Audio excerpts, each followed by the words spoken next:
America's funniest professor, Carl Hurley.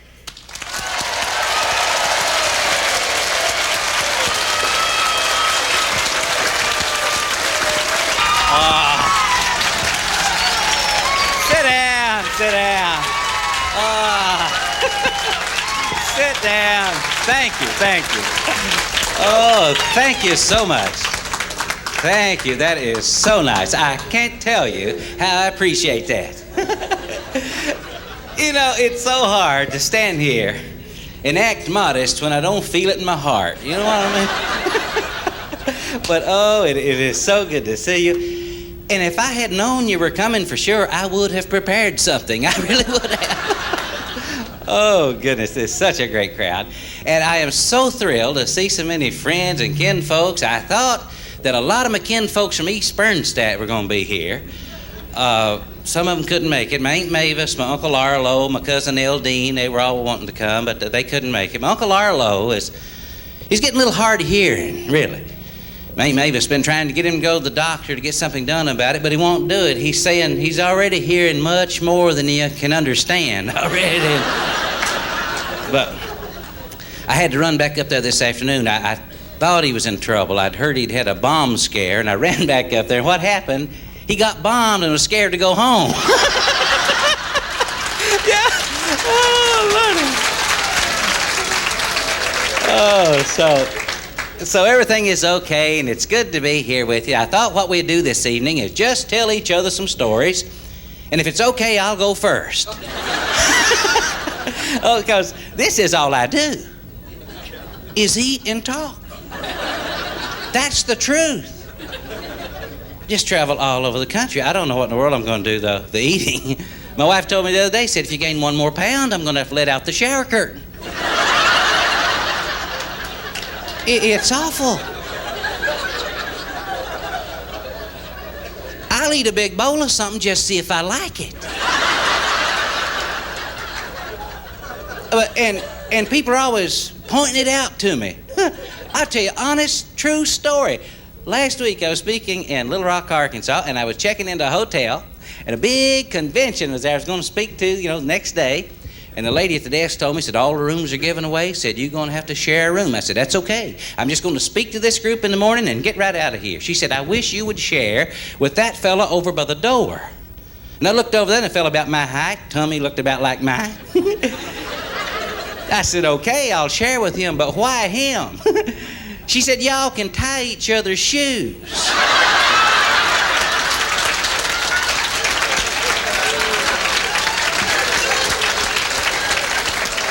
Thank you. But I know I'm going to have to do something. I am dieting a little. I've got to exercise now. I'm not committed to exercise. I know that. I'm not. Because the other day I got me one of the rowing machines, put it down in the basement. I had it about 2 days. I put an outboard motor on it. Yep. I just sit down there, having a good time, though. I really am. But this is all I do now, is travel around the country. It's all I've done for several years. I quit work, years ago. And this is it. And it's quite an adjustment going from, working at Eastern Kentucky University. I was a professor there. I really was. And now I'm self-employed, and that's quite an adjustment. It really is, going to be self-employed. It's different. A lot of times I'll call a staff meeting for Monday morning. I make a little memo and leave it there on my desk, Now I go in Monday, I pick it up and say, I'm not going to this. See, I don't have to. I don't. But their Christmas parties are dull. Yeah, first year I had an office party. I fixed me some Viennese sausage on Ritz crackers. And I just stood around there and ate those. And next year I didn't go to that. But when I come back into the airport, there's nobody to meet me there, nobody from the office. A lot of times I have myself paged. Say, Carl Hurley, meet yourself at the baggage claim. Oh, but adjusting is never easy, really. We've done a lot of adjusting since I changed jobs. We used to take real nice vacations. Last year, we went over to Virginia Beach for a week, had almost enough money to get home on. This year, we're not taking a vacation, we're adjusting. But we didn't want to give up everything, so last week I had my wife and the kids to get in the station wagon and sit there in the driveway. And I ran by holding up pictures of the Grand Canyon.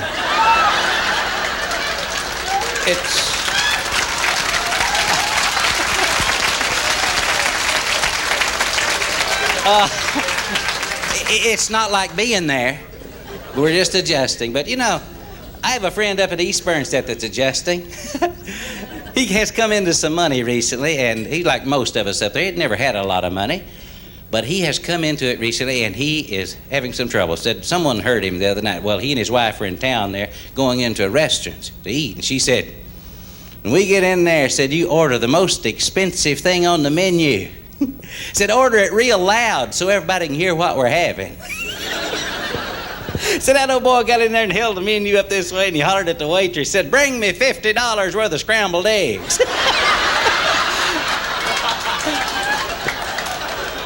He's just having trouble adjusting.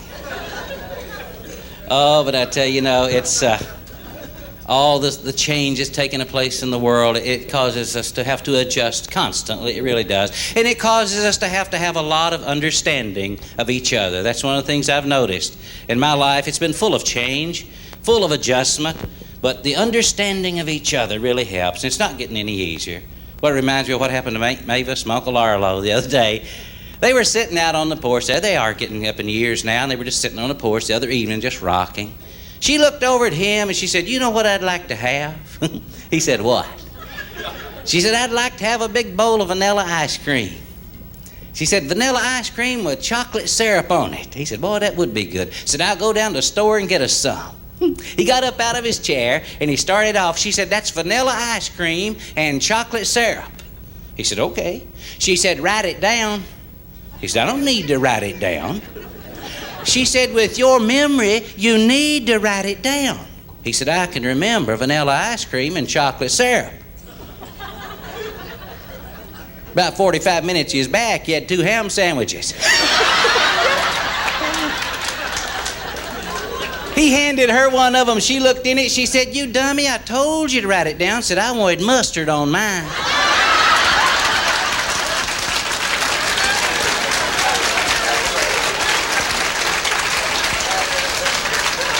So some days it takes a lot of understanding. But sometimes human behavior can be very predictable. And I'll tell you an absolutely true story that happened in a county not too far from here that illustrates this point. One day there were some old boys, and then in the county were down at the barn doing something, and they heard some shots. Now this is not uncommon in that section of the state.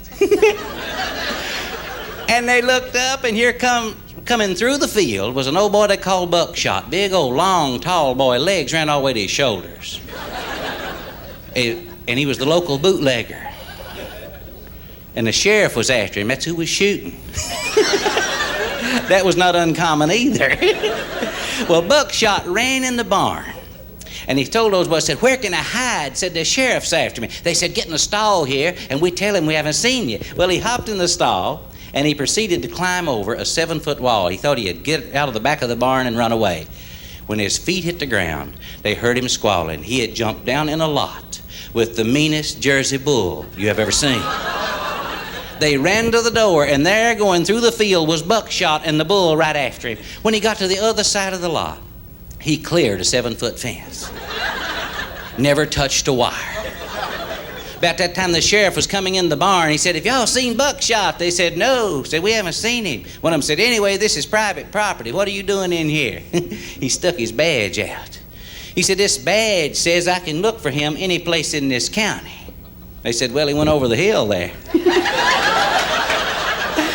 The sheriff took out through the field. He didn't see the bull. But the bull saw him.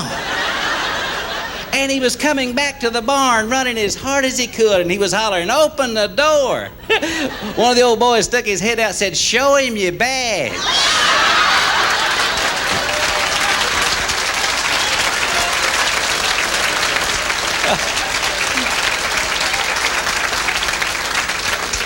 So human behavior sometimes can be fairly predictable.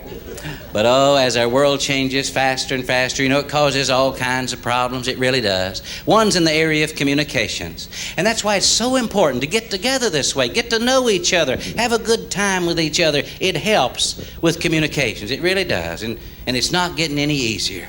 Now, I have 2 teenagers at home, and they prove that every day. Tell me that I don't understand them. They don't know what it's like to be raised like I was raised. That's not in their frame of reference. They don't know what it's like to be raised on a hillside farm on a 45-degree angle. Poor land. For a cow to survive on our property, she had to have a mouth as big as a number 2 wash tub and graze at 30 miles an hour.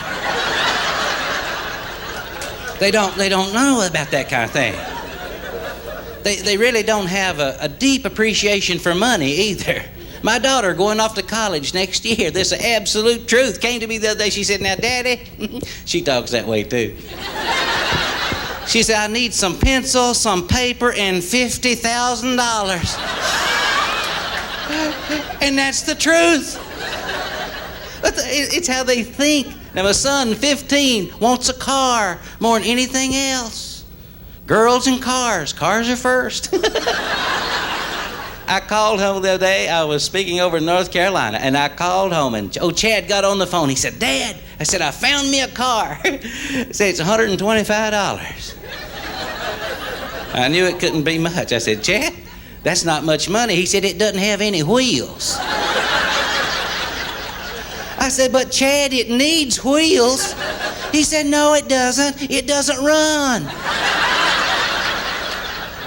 Communications is hard when we think differently. But I think a lot about that, how people, East Bernstein, Kentucky, my hometown, how we're different, and we're good people, but we're just different. So if you're down through there and you're going to communicate with us, you need to understand that, that we think differently. Like the other day, they put up a sign in the post office, said, "Man wanted for murder." 4 people applied for the job. Yeah.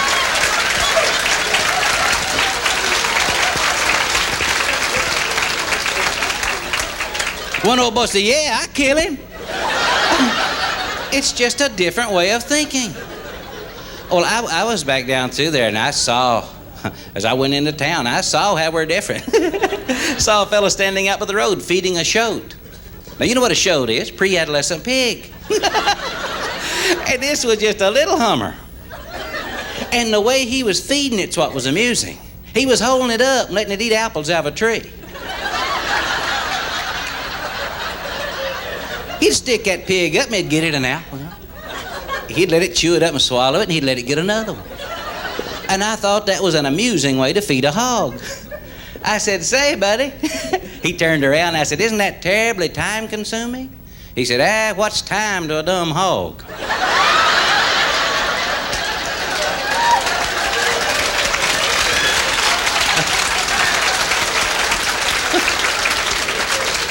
But I saw last summer,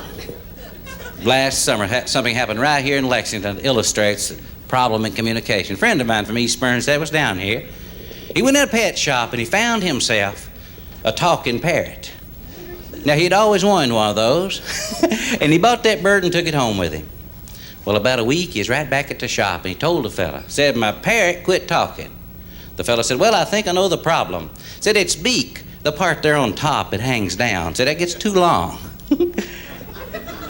Said, "It's hard for him to work it." Said, "If you go back and file that back a little," said, "he can work it better and he'll talk." That old boy went on back home. In about 3 weeks, he's coming down the street, and the pet shop owner saw him. He ran out. He said, "How's that bird?" He said, "It's dead." He said, "Oh, I know what happened." Said, "You filed its beak back too much and it couldn't eat, right?" He said, "No." Said, "I think he is dead when I took his head out of the vise."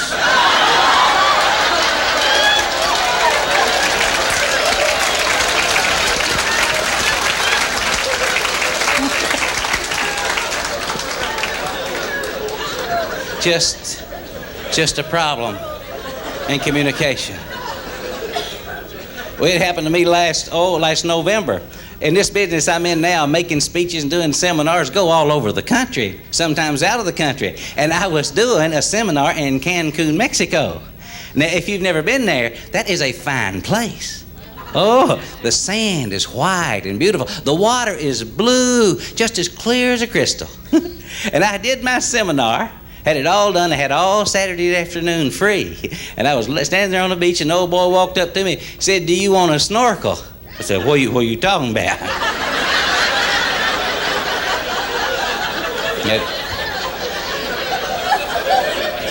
It didn't sound right to me. And then what he told me was, you put on these goggles and the thing you breathe through, and you go down, and you swim around. And it's beautiful. Breathe through that thing, you see the beautiful fish. But I'd get up next to the bank, and the kids would try to feed me.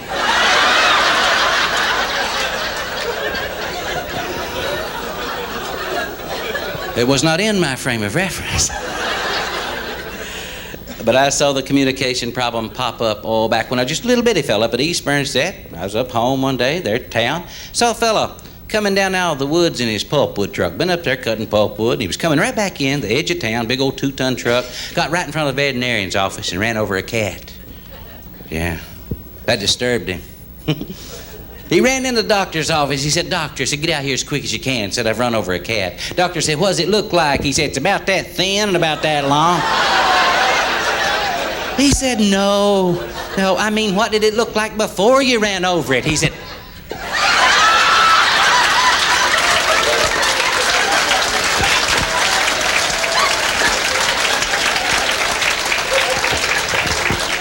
communication, it's something we have to work on. My wife's involved in communications now. I don't know if you know that. You know the new Toyota plant they built in here? She got a job in communications working for them. Well, some of those new Toyotas will talk to you. They say things like, "Door ajar." We thought that's pretty dumb up home. We know the door ain't no jar. Yeah. So we thought if they're going to make them here and they're going to sell them to us, ought to have one of our own talking to us. Somebody we relate to. So she went over there and got a job. She records for them. She records things like, "You almost out of gas? Better get some gas." Then when you run out, she says, "I told you to get gas." But no, you wouldn't listen to me. She sat over there all day the other day and recorded, "Your tailgate's open, your hog's out, your hog's out." Stuff we relate to. Oh, I saw it almost cause a problem. 2 old boys years ago up home that farmed together. They had a little hillside farm way back up in there. They miscommunicated. One of them didn't quite understand what he thought he had heard on a farm report that morning on the radio. Well, I'll tell you what happened. About 3 years ago across this nation, in agriculture, we had the PIC program, payment in kind. If you didn't raise so much corn, the government would give you so much corn. That's the only corn we had that year. But it's not the first time the government has stepped in to help out. So the old boy's telling his buddy, he said, "I just heard that the government's going to start paying people for not raising hogs." His buddy said, "That sounds like our kind of thing." He said, "That sounds like what we ought to get in on."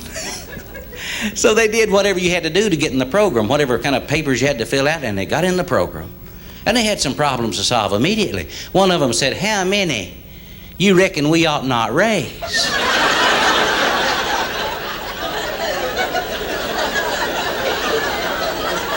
The other one said, "I've been thinking about it, and I think we ought not raise about 200. And said they didn't. And had a good year. Said things went well. End of the year, they got a nice check from the government. One of them said, "We did so well, we ought to expand." Said, "How many you reckon we ought not raise next year?" He said, "I think we could not raise 400 just as easy as we didn't raise 2. Said they tried it and almost lost their shirts. Said looking back and analyzing what happened, they were just trying to get too big too quick. So we have to make certain that we do understand the program, that we are communicating. That helps us adjust to this rapidly changing world. It really does. And there's something else, too, that we have to keep in mind, something that's extremely important in helping us adjust, helping us to get along, helping us to make it in this world. Something extremely important, something you have, something I have. It's that mental picture that you have of yourself. It's so important. You're sitting there right now with a mental picture of who you think you are, and it's not real accurate. Oh, no. Because you have so much more ability than you think you have. You really do. And I'm telling you the truth. But that mental picture starts developing soon after you're born. Now, psychologists tell us not immediately. They say just immediately. You know, you don't know you different from the crib, the pillow, the bottle, whatever. You just there. Just a pile of wrinkles, you know, about that long. Eyes won't even focus. You look at that little newborn baby. It's just there. Can't hold its head up. It always has its arms up this way. You look at one in the crib, and it'll always be laying there like on its back with its arms up. And I figured out why that is. It doesn't have any pockets.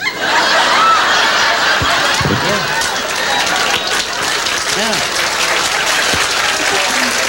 Thank you. Yeah, it would look over at its hand, you know, and it won't even know that's its own hand. It go.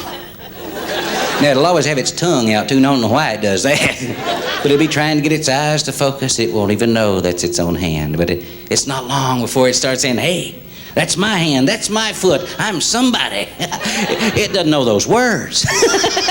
But it has those feelings, so that's why it's so important, you know, to have someone else there with it, to hold it, to touch it, to say to it, we're glad you're here. Because that's where that mental picture is starting to develop. You don't always see yourself the way other people see you. You really don't. But you act according to the way you see yourself. But this is the absolute truth. A few months ago, I was in Orlando, Florida at the Hyatt Grand Cypress Hotel, a fine place. And they have a swimming hole out front like you wouldn't believe. Now, I was going to talk to a group that night, but I had all afternoon free and I wanted to go swimming. I was up on about the 20th floor. I had my bathing suit on.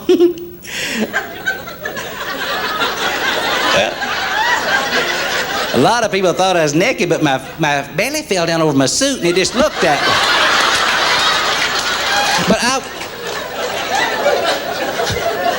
But I was there in the room, and the lady that cleans the rooms and makes the beds came in, and I asked her, I said, how can I get from here out to the swimming hole without traipsing through this lobby of this fine hotel? If you could see me in my bathing suit, you could see why I was concerned, you know. And she said, oh, don't pay attention to it. Said, everybody does it. Said, just go on. I said, okay. Then I thought I'd say something funny, you know. I looked around, I said, well, I kind of hate to do that, because I go through there this way, everybody thinks I'm Burt Reynolds. And she wheeled around just like that, said, don't you mean Boss Hog?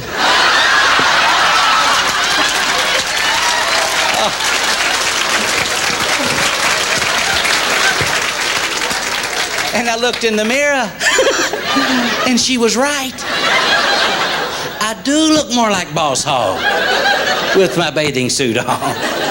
But as long as I think I look like Burt Reynolds, I will act accordingly. I guess the reason I go around the country talking about this and why I think it's so important is because I went through a long period of life when I didn't want to be me, didn't even like me. I wanted to be Elvis. I know we look alike. I can't help that. I'll still be in crowds sometimes. I hear people say, is that Elvis? Oh, I'd get up in the morning and put on my skin-tight Levi's. In those days, we pegged the legs. Made the bottom of the pant leg about that big around. I had to grease my heels to get them on. And I'd put on a polo shirt and roll a pack of cigarettes up in the left sleeve. I didn't smoke. I wore the same pack of Camels for 2 years. Trying to be in style. Then I'd get in front of the mirror and I'd run out about a half handful of Brill cream. Yeah, I had hair all over top of my head. I remember it. And I'd smear that all in there and swirl it around like Elvis and let it set up. Then I'd go out and get in my black 49 Ford with 3 white sidewall tires. I never had 4 at any one time. Had terry cloth seat covers. Yeah. Little dog up in the back window went like this.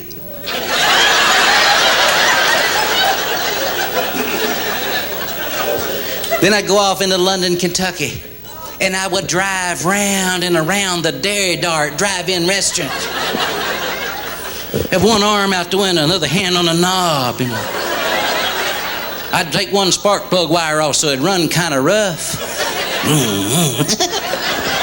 Those old boys up there would say, he's got a 3/4 cam in it. I didn't know what that was. I just knew I was supposed to have one. Trying to be somebody that I was not. Terrible feeling.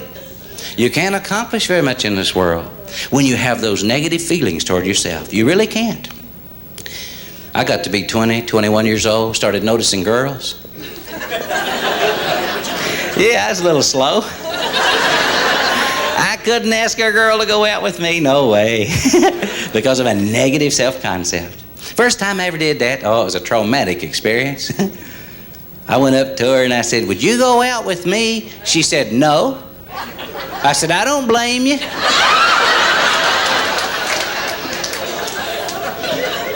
Then I got to thinking, if she couldn't do better than that, I didn't want to go out with her.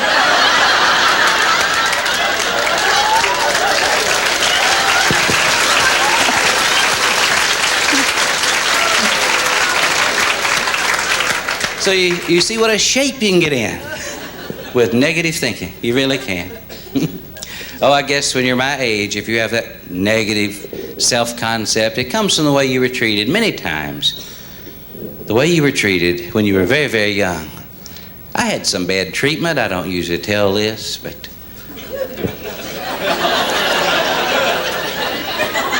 I tell you all. I was a poster child for Planned Parenthood.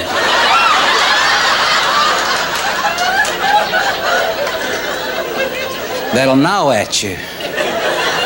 It really will. Then one time, I was a great big kid. For my birthday, my daddy got me a dart game with an automatic return. Well, this stuff builds up. You can get rid of it, though, by realizing the truth. And the truth is, out of the billions and billions of people that have walked the face of this earth, you're the only one here exactly like you. And that's the truth. The only one. Isn't that fantastic? I'll tell you something more fantastic than that. There'll never be another one. No, you are it for all time. The only one that can be you and get it right. We ought to tell people that. We ought to help them realize that. It can change your life. People need recognition. They really do. They need to be told that they're unique. And I try to do that. You know, I'm told I'm different a lot. I like unique. But we need recognition. Will Rogers said the best possible way to open lines of communication is to help the other person feel important. Anything you do to help the other person feel important opens lines of communication, and that's true. William James, the first person to spend his entire life studying human nature, said when he got it all shucked right down to the cob. Now, that's not what he said, but that's what he meant. The most important principle of human nature says that people need to feel important. And that's the truth. We'll do anything to feel. I have a trailer hitch on my car. I don't even have a boat. I hope when I drive down the street, my neighbors say, wonder what kind of boat he's got. You know, we need recognition. It's extremely important. My wife says it's so important because it's how we met. Through recognition. I tell you what happened. One day I was out there in a field feeding the hogs. And she came down the road and she looked over and saw me and she said there's just something about me that stood out from the crowd.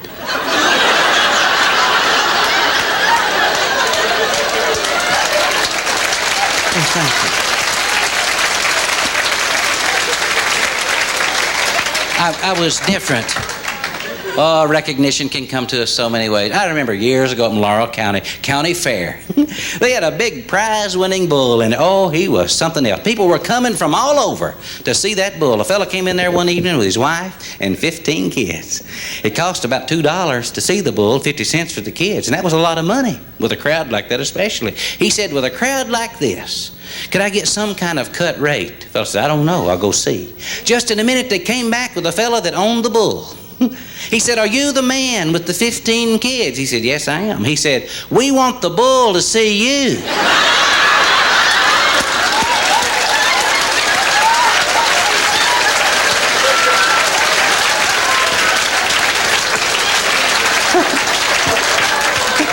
So recognition can come to us in many ways. It really can, and we need it. Oh, we do. And I tell you another thing too that it's so important. You know, the self-concept, the mental picture that you have of yourself can help you make it in this world. And also, and you people already know this, looking for the humor. You've got to have it. You've got to keep laughing. I laugh every day.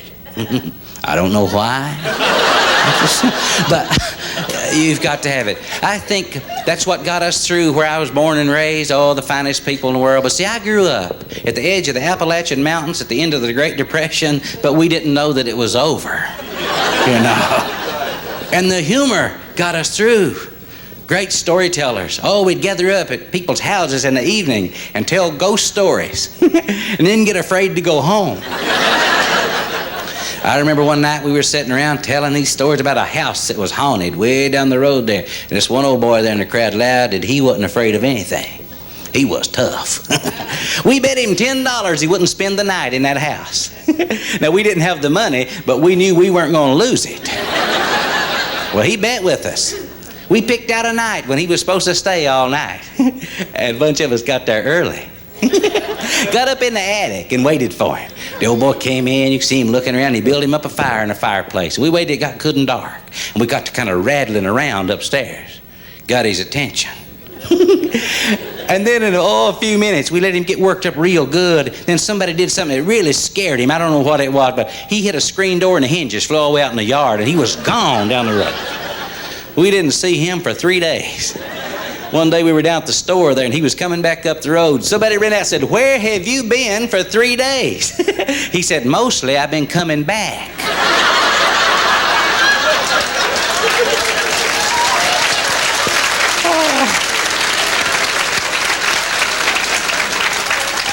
But the humor got us through.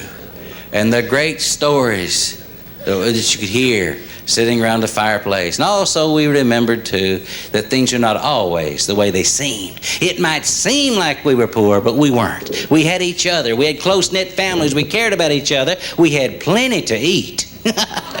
And we had a good time because things are not always the way they seem. That was illustrated right here in Lexington this past spring when Keeneland was in session. Yeah. There's some old boys up home had him a racehorse, and they came in down here and they ran him. I don't know if you heard about that. The horse was 8 years old and had never run. Nobody would bet on an 8-year-old racehorse that's never run. But when that horse came in, he came in 7, 8 lengths ahead of everything on the track. Raised a little suspicion. So the track steward and a bunch of them went to talk to the fellas that had the horse and said, isn't that your horse? He said, yeah, it is. And he's 8 years old? He said, yep. And he's never run? I said, that's right. He said, well, why in the world haven't you run him before? One of the boys said, he was 7 years old before we could catch him. So,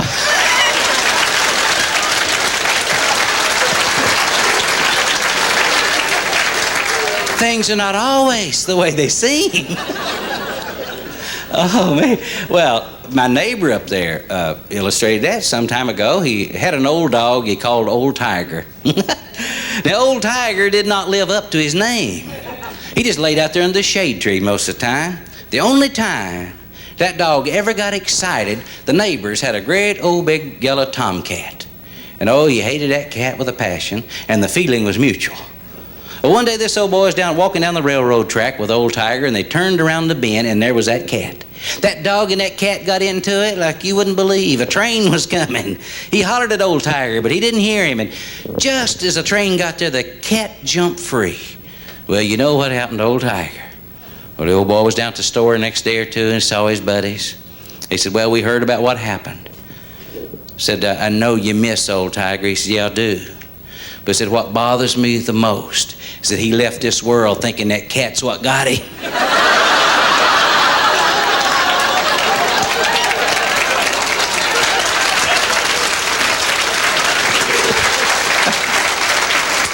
So things are not always the way they seem. They really aren't. Oh, I learned that years ago when I came to Eastern Kentucky State College. It was called then, now Eastern Kentucky University. When I came there to go to school. Oh, I'd wanted to be a school teacher. I decided when I was in high school to be a school teacher, and I came off to Eastern to go to school to get my teaching certificate, get my degree. And I crammed a 4-year program into 5 years, just like that over there. I tell people, I say, I graduated in 3 terms. It was the terms of Roosevelt, Truman, and Eisenhower is what it was.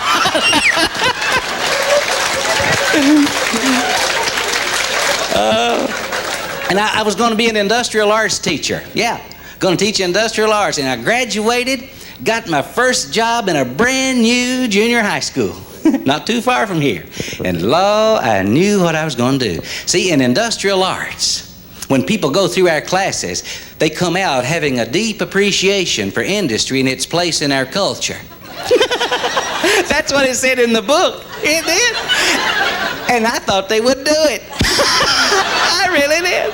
Oh, I knew what we were going to do. I was ready. I should have written a book then, because I had the answers before I ever tried it. Oh, I knew when they went through my class, they would role play the role of the industrial designer, so that we would realize that everything that's built, these lights, this thing here, this microphone, starts out as an idea in somebody's mind to solve a problem. And that's the truth. Then we're going to make working drawings to show how these ideas are communicated. Then we're going to go in the shop and build these products. Nobody told me they wouldn't want to do that. Those old boys said, we want to build something. We want to saw a board. And I'll never forget my first day, standing in my first class. I was the teacher, junior high school. 2 big old 9th grade boys about that tall walked up to me. One of them stuck his hand out to shake hands with me. He said, my name's Buford. I said, how are you? He turned around and said, this is my son, Cornel.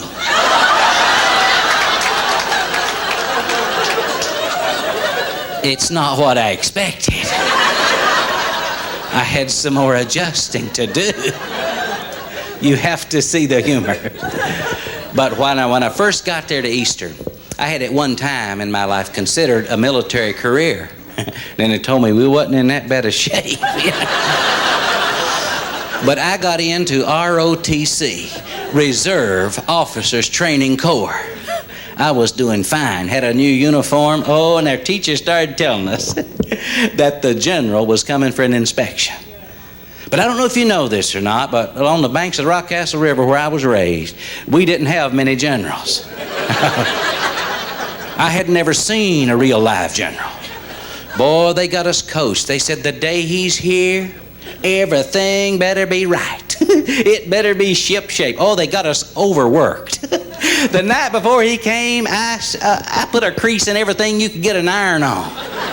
I spit-shined everything that would lay still. I was ready.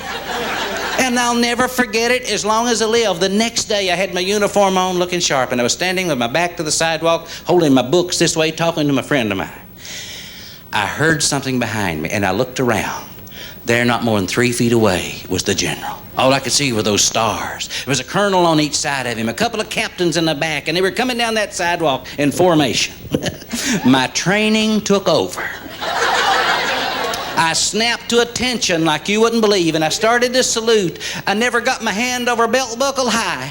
I looked him right in the eye, and I said, howdy.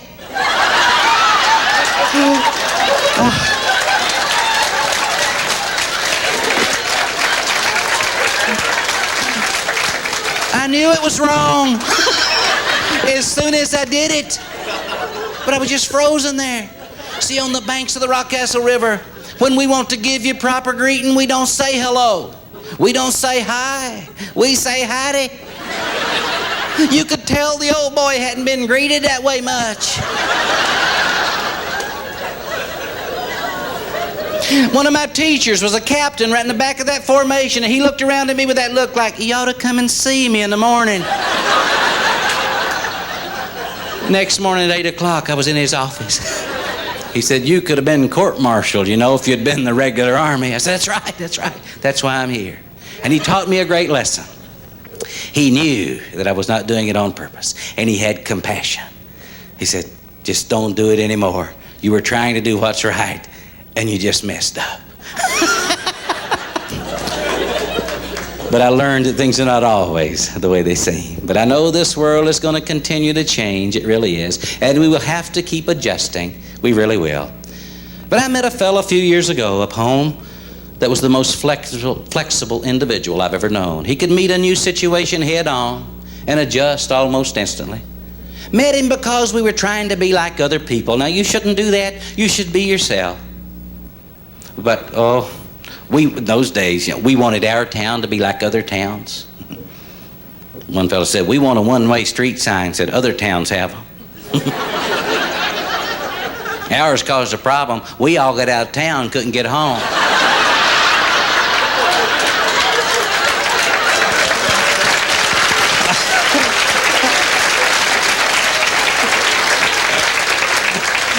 But that's how I met this fellow that was so flexible. We said we want to have a masquerade party. He said other people are having them. They sound like fun, and we'd never had one. So we met at a fellow's house. He lived way out a little country road. We were going to meet out there and have that party. Well, I dressed up like the devil. Put on a little red devil outfit and little horns and everything, and I was going out the road at night. And a storm came up. And I needed a place to get in out of the weather, and I darted in a little building there beside the road, and it just so happened it was a little country church. And they were right in the midst of a big revival meeting. And law, you can imagine what a commotion it caused when I jumped up in the door with my devil outfit on. They went outdoors, windows, any place they could get out. One fella right up toward the front jumped up. He got his coattail hung on the seat and couldn't get away. He threw up both arms. He said, I've been a member of this church for 25 years, but I've been on your side all along.